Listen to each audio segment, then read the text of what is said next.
Inireklamo ng kanyang misis ang Olympic bronze medalist na si Yumir Marcial kaugnay sa umunoy pananakit at pakikipagrelasyon sa ibang babae. Pinabulaanan yan ng boksingero at nakatutok si Mav Gonzalez. Parang kailan lang nang masaksihan natin ang suportang ibinuhos ni Princess Marcial sa kanyang asawang si Yumir matapos ang bigo nitong tangkang magkamedalya sa 2024 Paris Olympics. Pero ilang buwan lang ang lumipas, nag-post si Princess tungkol sa umano'y relasyon ni Yumir sa ibang babae. October 22, 2024, nakita ko po yung wallet ng babae sa bag niya. October 24, nakita ko po sa Find My iPhone location, nasa area po siya ng NAIA Terminal 3. Nahuli umano niya si Yumir sa isang condominium sa Pasay. Pagbukas po nung security guard, pumasok yung ate ko, and then ako po yung huling pumasok. Pagpasok ko po, yung babae nakatayo. So nung nakita ko po na nandun yung asawa ko, pumunta po ako sa higaan, nakita ko nakahiga, walang damit. Ayon kay Princess, pinaaresto niya si Yumir at ang babae. Pero kalaunay pinakawalan din matapos niyang pumirma ng affidavit of desistance. Pero imbis aniya na magbago, ay minanipula pa umano siya ng boksingero. Kaya nakipaghiwalay na umano siya at pinutol ang komunikasyon nila. Kasunod ng trauma, emotional stress at physical abuse umano. Yung pananakit niya na tinatanong niyo kung ilang beses, hindi ko na po mabilang. So minsan talagang hindi niya napipigilan. Nasasaktan niya po ako. Pinabulaanan lahat yan ng Pinoy boxer. Walang nangyayari na pagtataksil. Nangyari yon bago pagtapos ng Olympics. Hindi na kami nagsasama dalawa. October 24. Nandun kami sa police station. Dahil sa galit niya, yung ginawa nila, pinahal niya kami ng concubinage. Nandun sa affidavit of desistance niya in-applyan niya na hindi totoo yung gusto inurong niya yung kaso. Na-inquest na kami kaya nagstay ako sa police station for 4 days. Hindi rin daw niya pinagbuhatan ng kamay ang asawa. Siya yung nagsasaktan sa akin. Pinoprotektahan ko sa sarili ko na wag niya ako saktan at natatamaan ko siya na dahil sa pagprotekta ko sa akin sarili. Pinabulaanan din ni Yumir ang kwento ni Princess na kinuha niya umano ang lahat ng kanilang ipon para aniya magpatayo ng bahay para sa kanyang babae. Hindi po totoo yun. Una-una, yung account namin, yung joint account namin, nasa kanya. Hawag niya ngayon. Yung lahat ng titulo ng bahay namin sa Maynila, yung mga property namin, nasa kanya. At yung sinasabi niya, pinapatayuan ko ng bahay yung babae, hindi yun totoo. Naghain na ang panig ni Princess ng reklamo laban kay Yumir kaugnay sa paglabag sa Anti-Violence Against Women and Their Children Act. Para sa GMA Integrated News, Mav Gonzalez, nakatutok, 24 oras. Hanggang 3 taon posibleng hindi madadaanan ang isang bahagi ng Mindanao Avenue sa Quezon City. Isinara ito para sa itinatayong istasyon ng Metro Manila Subway. Ang epekto sa trapiko sa pagtutok ni Joseph Moro. Sakayan at babaan ng marami ang kanto ng Tandang Sora at Mindanao Avenue sa Quezon City. Tulad ni Roman, ang bahagya nag-aalala dahil nang isara ang bahagi ng Mindanao Avenue simula kahapon. Ang time po kasi ng pasok ko is 1 p.m. Pero aalis po ako na mas maaga para hindi pa ako malate sa klase ko. Dito rin sumasakay si Emmy papuntang Novaliches. Mabuti na lamang at hindi mabigat na traffic ang kanyang nadatnan. Possibly din dahil nag-suspend yata ng classes today. Tatagal ng hanggang 3 taon na sarado ang bahaging ito ng Mindanao Avenue dahil sa gagawin na Tandang Sora Station ng Metro Manila Subway Project na inaasahang matatapos sa taong 2028.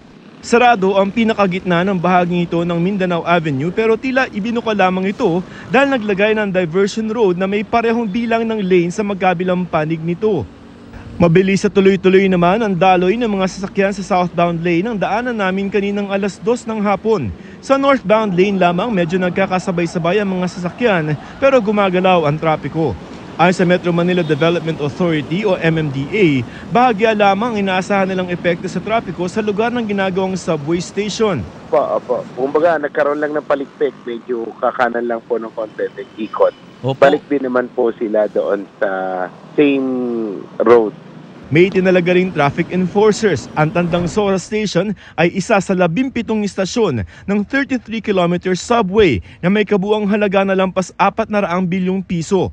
Pangatlo ang Tandang Sora Station mula sa Valenzuela Station kung saan nagsimula ng magbungkal sa ilalim ng lupa noong January 2023. As of 2024 naman, umabot na sa Quirino Highway Station ang pagbubutas ng northbound track sa ilalim ng lupa. 20% ng konstruksyon ng subway ang nagagawa na ayon sa DOTR, habang 2029 ito inaasahang maging fully operational. Wala umanong masyadong magiging epekto ang budget cut ng DOTR ngayong taon sa mga big-ticket infrastructure items ng gobyerno. The loan proceeds were not included in the budget. But as I mentioned earlier, we can still draw on the loan. Para sa GMA Integrated News, Joseph Morong, nakatutok 24 oras. Happy Monday, chikahan mga kapuso! Maayong gabi! Mula kina Vanessa Tata, ang dalawang character ni Jillian Ward na makikilala na natin mamaya sa world premiere ng My Ilonggo Girl. Ang feels ni Jill sa kanyang pagbabalik sa GMA Prime, ichichika ni Lars Santiago. Gagawin ko lahat para gumaling ka. Anong ginawa mo sa asawa mo? Nasubok ang acting skills, pero na-enjoy raw ng gusto ni Jillian ang pagganap sa dual character sa much-awaited GMA Prime series na My Ilonggo Girl. Bata pa lang ako, naniniwala na ako sa kwento ng doppelganger. Dito, gaganap si Jillian bilang ang sikat na aktres na si Venice at si Tata, ang carbon copy ni Venice. Kinakabahan daw si Jillian sa pagkapalabas ng kilig serye ngayong gabi pagkatapos ng Widow's War dito sa GMA. Pero ayaw raw niyang mag-overthink. Pinaglalaroon ko po yung mga characters ko, which is sobrang fun kasi dual po yung roles ko dito, dalawa po. So parang, alam niyo po yung pwede po akong mag all out, pwede po akong, alam niyo po yung walang restrictions sa characters ko, ganun. Kasama niya rito si Michael Sager as Francis, ang asawa ni Venice. 5 milyon para magpanggap bilang asawa ko.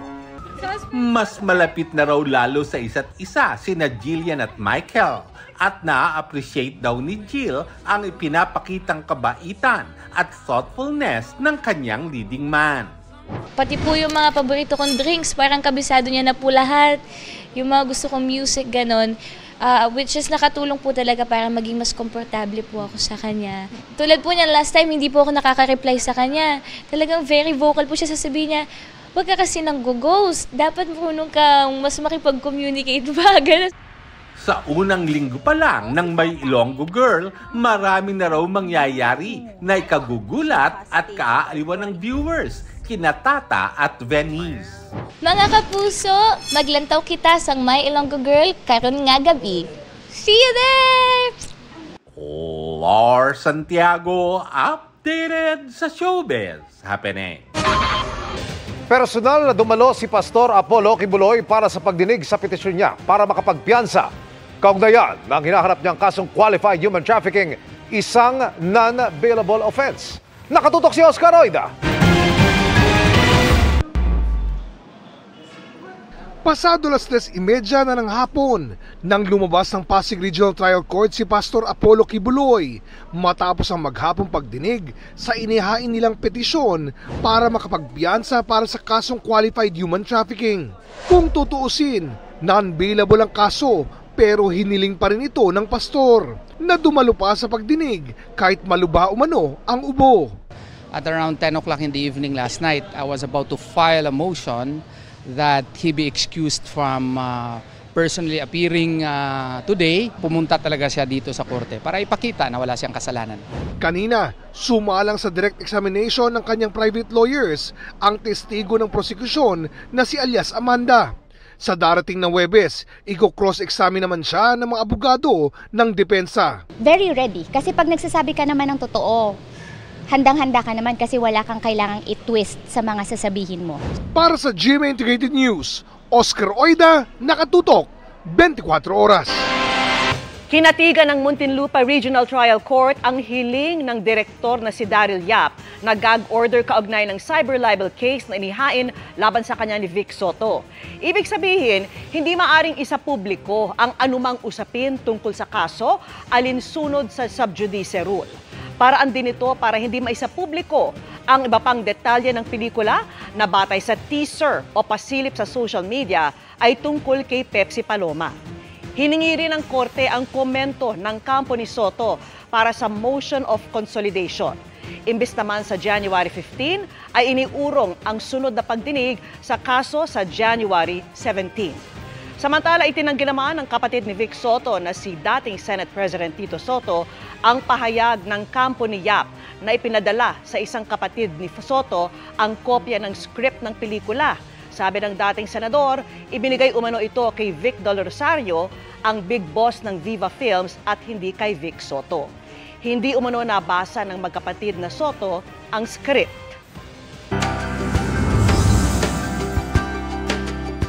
Malaking hamon pa rin sa bansa ang mataas na kaso ng tuberculosis o TB at iba pang sakit sa baga, lalo't marami ang takot sa inaakalang gastos sa gamutan.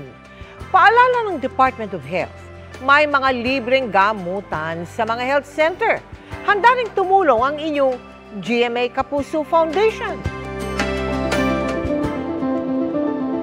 Ayon sa Department of Health, mahigit 100 kaso ng bronchial asthma o hika ang naitala mula December 21, 2024 hanggang January 6, 2025 mula sa 8 Sentinel Hospitals na minomonitor ng ahensya. Isa sa mga nakikitang dahilan, ang makapal na usok galing sa mga paputok noong selebrasyon ng bagong taon. Ito ay sanhi ng mga allergen, nahihirapan huminga, or yung umuugong at humuhuni yung paghinga. Maaari ring magdulot ng asthma ang volcanic ash. Kaya sa mga nakatira malapit sa Bulkang Kanlaon at Taal, ang payo, magsuot ng face mask pag nag-aalburoto ang mga bulkan. Magkakaroon ka ng tinatawag na anthracosis, yung mga silika na pupunta sa lungs mo yun, tapos permanent na yun natatrap doon.